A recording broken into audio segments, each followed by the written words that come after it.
certainly looking forward to it. With that being said, I want to thank my coaching staff and personnel staff for the last few days getting this 53-man roster set. For the most part, I anticipate this would be the roster going into week one, but as you guys know, we'll always continue to monitor the waiver wire, and if we can get a little better, we'll do that.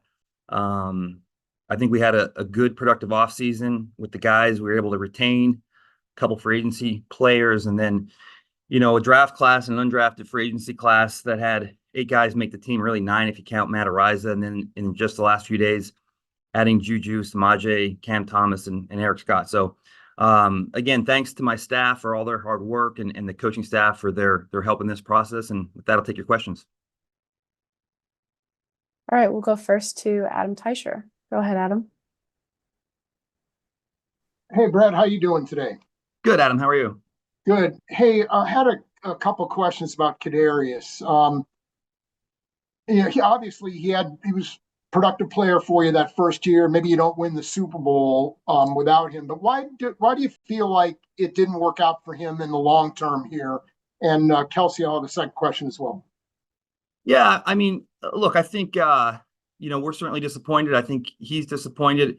I mean, we really like the kid, and I know that people could have different takes on Kadarius, and but I know in this building, he's a bright kid, he's a smart kid. I mean, I think when you look back on it, some of the stuff is a stroke of bad luck in regards to some of the injuries you can't control, like walking out the first day of training camp last year and tearing his MCL. I mean, that was something that was just unfortunate. And some of the things I think that we talked about was sometimes you can make some bad luck turn into good luck by just doing some little things in the offseason, take care of your body. And I think that's a process he's working through. And again, it's certainly not for a lack of talent. And that's a situation where I think when you move on from players like that, I think everyone feels disappointed. But as far as our relationship with the kid, I really like the kid. And, I don't think that he's certainly we've seen the end of him, and I think he'll have a chance. And I think if he's able to tighten up, some of the offseason stuff and get his body right, I think he'll go out there and make a ton of plays for another team.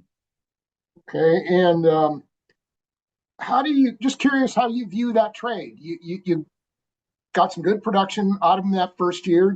Maybe you don't win that Super Bowl without him, but you didn't get the long-term production. So how do you kind of view that trade that you made with the Giants? Well, I mean, yeah, I don't think we're sitting here going for a third straight Super Bowl had we not made that trade. So from that standpoint, do it all over again in a heartbeat.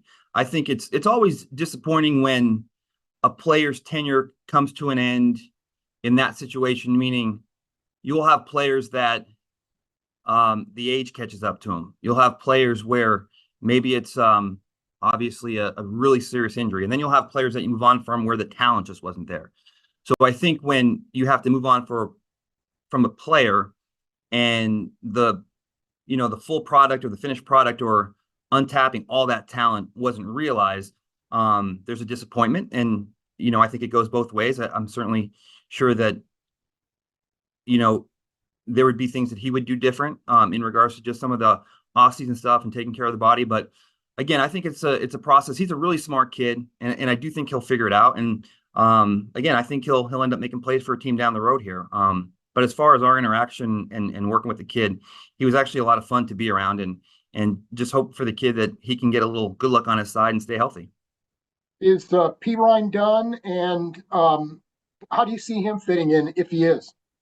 So that was a big role. I think when we finished our off season and we went into training camp, one of the positions where we were concerned, and this may hit another question, Adam, but I'll hit the P. Ryan question, but was certainly D end. I think if you look, since I've been here, we've always carried 5 D ends, and game day it might be 4.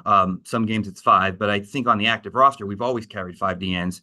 And then with obviously BJ's situation and then Omenahu's injury, we were on the lookout to add a fifth defensive end. And in addition to that third down Jerick McKinnon role, we obviously have some guys that can run and catch, but the proficiency in pass pro, I think one of the things that Samaje brings to the table is he's been one of the best in the NFL the last few years on third down in regards to targets and pass protections. And he's just a veteran player that fills that role. And, we're certainly excited to bring him in and get him up and running. And hopefully he's up to speed quickly enough to be active on Thursday night.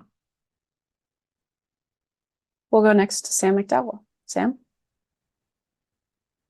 Hey, Brett. You touched on this with the additions, but just wondering what you thought of the depth coming out of camp and the way you feel you've addressed it and just since cutdown day. And Kelsey, I'll have a follow-up too. Well, I think we were able to address some glaring needs, and again, the fifth defensive end and the third down running back position. I think it's similar when you get to this point of the season with every GM. I think there's always something else you can do.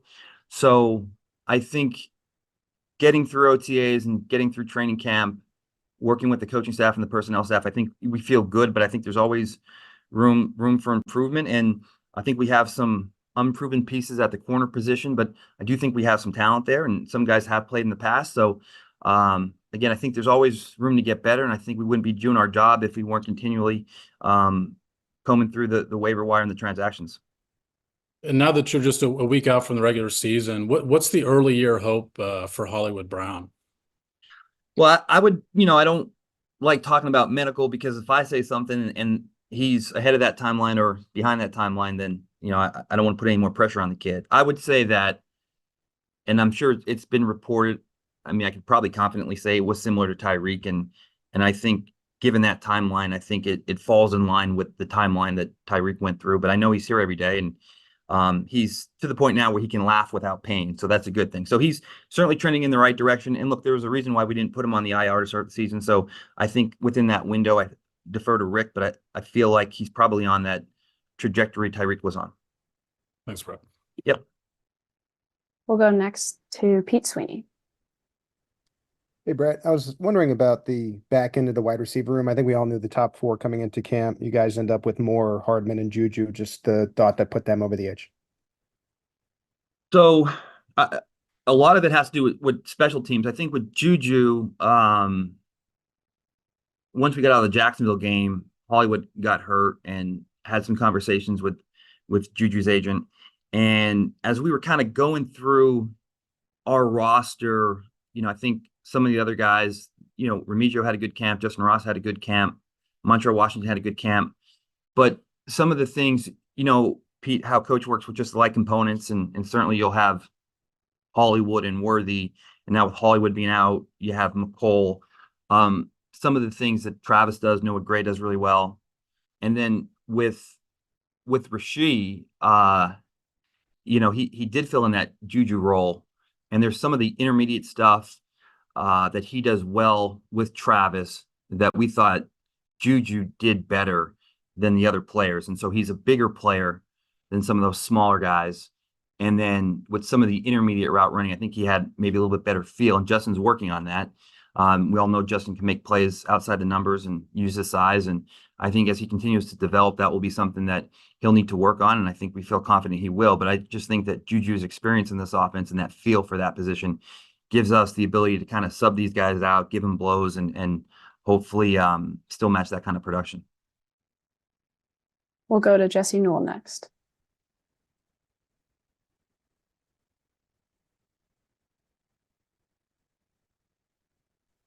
Hey, Brett. Sorry about that.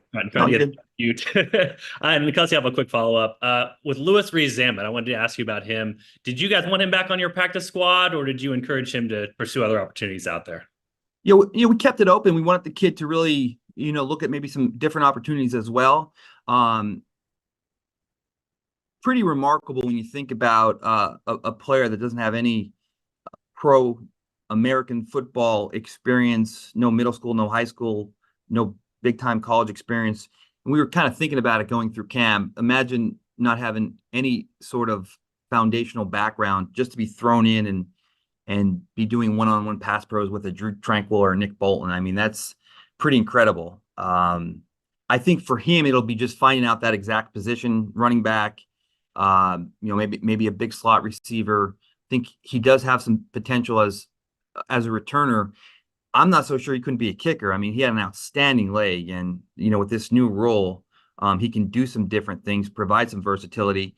I think the Jacksonville thing and their relationship overseas and what that brings to the table, going overseas twice a year, I think that was probably something that interests him. But phenomenal kid, phenomenal worker, and again, just thinking back on the tremendous amount of progress he made in a short amount of time, I think he'll continue to grow and develop.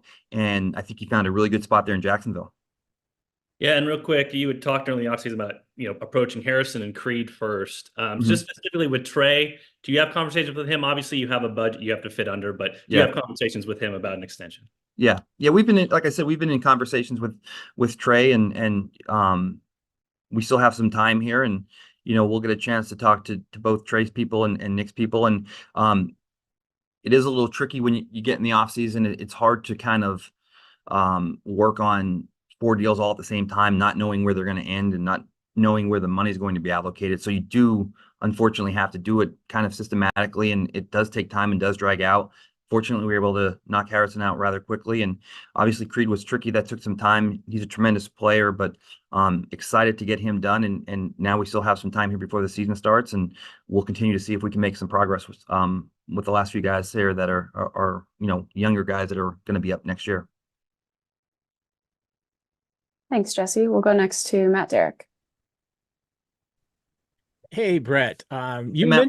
mentioned the 8-9 rookies that you've gotten. By my count, I think you've got 16 total newcomers on this team who weren't on the roster last year. 11 offense, 4 defense. You're always going to have turnover in a team, but that disparity, why is it the turnover good on offense for you and the sameness, if you will, this good on the defensive side? And Kelsey, I'll have a follow-up. Well, I think just the combination of just contractually from the rookie contracts and just adding depth, and I think one of the strengths that we have on our staff is how our coaches develop players, and I think we're looking at our roster and you see Kingsley and Norzad and Hansen and Driscoll, and I mean you're taking 4 rookies with no NFL experience into a season, but I think just the progression that they've made from the first day they've been here through training camp. Can't speak enough about Coach Heck and the job he does. We've seen it over the years with Spags and Coach Merritt, but I mean, really all of our coaches, we have a lot of confidence, I should say, in our coaching staff. And I think there's that value that as we progress here and, you're paying your quarterback, obviously rightfully so, but the quarterback, the tight end, the DN, the center, everything's at the top of the market. I mean, it's just the reality of this business, and you got to draft and you got to develop young talent. And, so it's that mix of taking care of your veteran players that have earned it and continuing to draft and develop talent. And so it's almost a necessity that we have to do it. But again, I think we put a lot of emphasis on the type of players we bring in here. A lot of these guys are super smart, super versatile, and have room to grow. And specifically, and you kind of mentioned with the offensive line, all of your backup offensive linemen have 3 years less experience. Obviously, a little bit of the byproduct of the contracts, but what do you see in that group as far as, being able to produce both, this year and long term from those young guys? Well, I think, and we talk about this every year. I think the versatility stands out. Hunter Norzad's a guy that obviously maybe best suited to play center, but I think he gives you guard flex. I think Hansen needs some time, but I think, he's probably more suited to play center as well. I do think that he's got a lot of room to grow. He's super athletic. I think he just needs to get a little bit bigger and stronger, but I think he has guard, center, flex. And then Driscoll is just one of those type of players that has rare physical traits. He's a big guy. He's athletic. Again, like Hansen, there'll be some anchoring issues and there'll be some weight issues early on.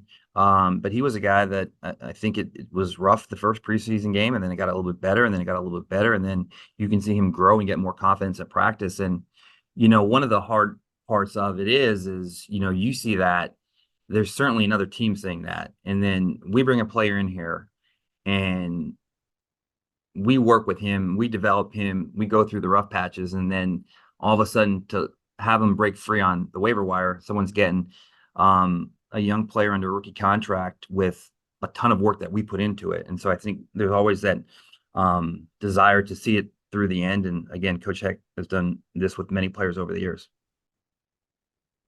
We have 4 more for you, Veach. We'll go next to Nick Jacobs. And Kelsey, I'll have a follow-up if I can, please. Brett, my first question for you, over the years, from the time you scout them until they get to year 3 or 4, what are kind of the toughest positions to develop these days? Oh, that's a good question. I think it's probably team dependent and scheme dependent. I think so. I can't speak for every team and where they view that question going. I know for us, the linebacker position has been tricky for us because that's another coach on the field. And so I think we've gone through some learning phases there, but Steve does a great job in communicating exactly what he wants. So we are very specific in regards to linebacker and safeties when it comes to free agencies and the draft. And there are a lot of players that maybe go high in the draft that potentially weren't even under consideration for us. So I think that question is more scheme specific. I know that there's a high threshold for those two positions. Certainly, quarterback is a tough position, and then I think you can probably follow up that question. What positions are hard to find on the waiver wire? And to me, it's the cornerback position because every team is looking for. I don't know how many teams sit there and say that they're 3 or 4 deep, and in regards to just Pro Bowl type players. I mean, it's a hard position to play. I mean, the receivers are so talented. You're out there on an island a ton of the time. And I think over the years, the one position that is extremely difficult to find on the waiver wire is corner. And that's why I think you have to be a little bit proactive with trades and having communications with teams. And I think over the years, we've done a pretty good job of identifying guys and putting claims in for the right guys. But you do have to continue to take chances with that turnover at that position. And kind of speaking of those trades with Hershot and with Thomas, and then also you acquiring Scott, what did you see in each of those guys? You're like, we need that on our roster. Right. Well, I think when you get to the final touches of a 53-man roster, I think you're looking for special teams, and whether that be prior to signing Samaje, we were still looking for running back, tight end, special teams help. And I think Hendershot's a guy that's played a ton of special teams reps there. So if you don't get it all the time from that running back position, you have to get it from somewhere else. And we have a good linebacking core. It'd be good to do more at that tight end position. It'd also be good to take Noah off some of those things. I think Noah continues to get better, and he's a guy that I think we want to feature a little bit more this year. So knowing that, it's good to have the ability to take him off some of those special teams. I had mentioned earlier in the press conference that I don't think we had a fifth defensive end. So that was something that we just needed from a depth standpoint. And I think Cam's a guy that we like coming out, and he's a high motor player, and he has some George Karlaftis qualities with the way he plays and how he attacks things. And then with Scott, we're just, again, that goes back to the waiver wire and just always throwing some numbers at that. And again, fortunate that we have a great coaching staff that if they have it, we'll get it out of them. And when you have a guy that has traits, always willing to take a chance there. We'll go next to Nate Taylor. Hey, Brett. Hey. With everything that you've been able to do this offseason, now you've had, a full offseason, training camp, preseason. Just what have you learned most about Jaden Hicks, considering you guys selected him in the 4th round, but he seemed to be a guy that really obviously got better as sort of the weeks went along. Just what are your thoughts on Jaden Hicks and how he may be a contributor this season? Yeah, he's done a great job, and I think I think you guys seen it at practice early on at OTAs. It wasn't one of those guys that we drafted and he had some ups and downs, and then he started making plays. I think from the time he stepped on the field here, he had a good grasp of things, and then that kind of translated right into the training camp, and right off the bat, Jacksonville game. I mean, he's the one player that stands out, and he's continued to grow and develop, and I think he's on track to have a special career here, and I think he's going to have a big role on this defense. It's funny, Nate, I was at home watching some preseason games after we got done playing one night, and I think I just randomly texted Tyrann Mathieu just to check in and say hi, and we were exchanging texts, and he kind of ended it with, and 21's a stud. So I think it's not just apparent to us and to the media here that's been here and seen it, but even the league's taken notice of it. And a guy like Tyrann Mathieu, I mean, he sets a standard there. So when he's sitting there watching games, and we're not talking Chiefs, we're just exchanging texts about families and what have you. So when he mentions it, I think it's kind of taken the same way in by the rest of the league. So he's done a great job, and again, we're excited for him and where his future can go. Last two here, we'll go next to Seren.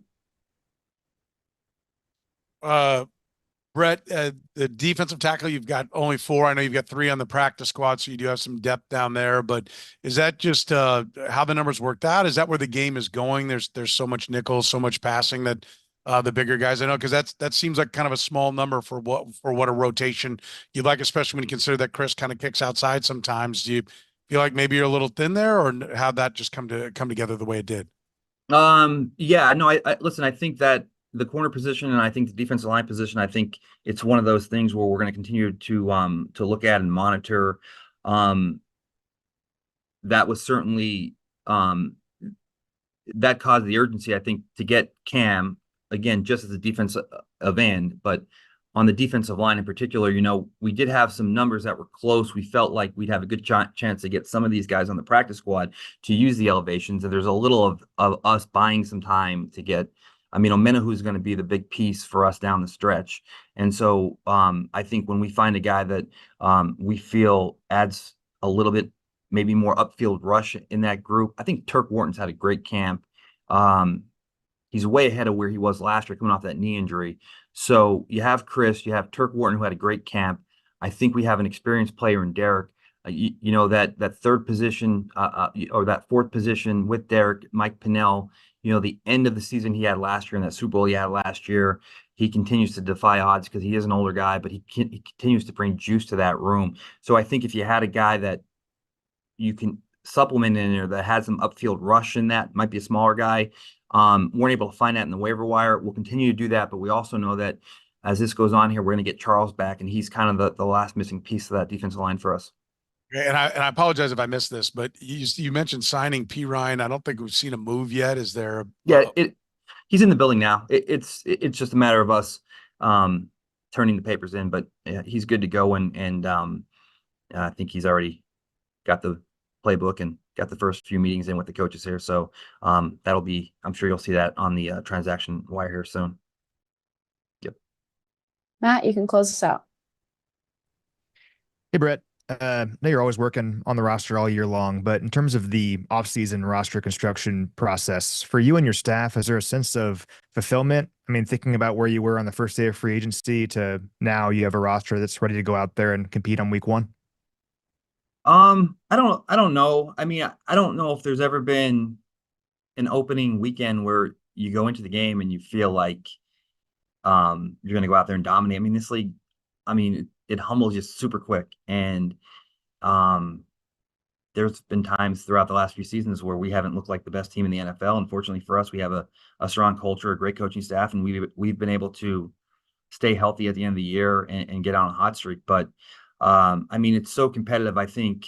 And again, I can't speak for the rest of GMs, but I continually stare at the roster thinking, how can we get better, and we're not good enough, and can we add something? So I think that I'm certainly proud of my personnel staff and the work they've done, and certainly appreciative of the coaches for all the input that they've added. And I think it's a never-ending process. And another aspect of this is just the attrition and the injuries, and we're going to have a lot, and we're going to have a lot of young guys that at a certain point, like you look at that offensive line, we're going to be playing a lot of young players with no experience here. So I think that there's a lot of talent and potential. But I also think that, we wouldn't be doing our jobs if we weren't continually trying to make our roster better throughout the course of the season. We appreciate you jumping on. We'll let you get back to it. Awesome. Thank you, guys.